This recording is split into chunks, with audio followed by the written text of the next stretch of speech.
Power tool maker Makita announced Tuesday that it plans to acquire the power tool business of fellow Japanese manufacturer Panasonic. Panasonic created a new division known as Electric Works Company to house its power tool business prior to the sale. Under the agreement, Panasonic will transfer all shares of the power tool business to Electric Works, then transfer those shares to Makita Corporation. Pending regulatory approval, Makita will acquire all product development, manufacturing, and sales of Panasonic's power tool products business, including factory and construction fastening equipment and factory-related IoT solutions. The segment includes some 31,000 employees.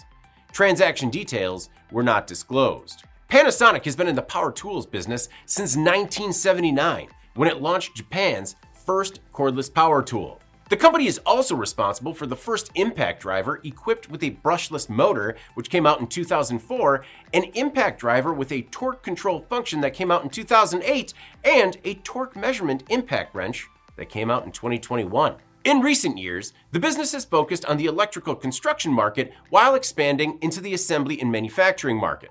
Panasonic said it is making the move to focus on its electrical equipment and digital technologies businesses. The company said it faced many challenges making investments at the scale and speed required to grow the power tool unit. The company said it believes the best way to accelerate growth is to combine Makita's operational capabilities with the combined technological prowess of Panasonic and Makita. Founded in 1938, Makita now has some 17,000 employees. The company said that it has been developing its business globally with a focus on the construction and building markets, but it needs to maintain sustainable growth going forward.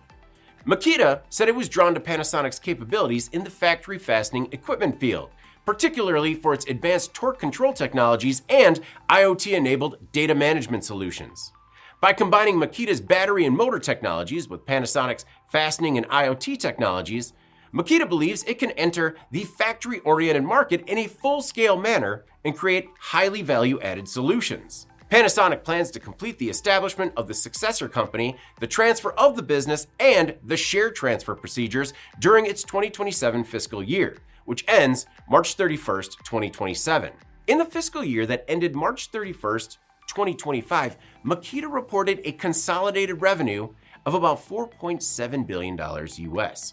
During that same period, Panasonic's power tool business reported a consolidated revenue of about $7.1 billion.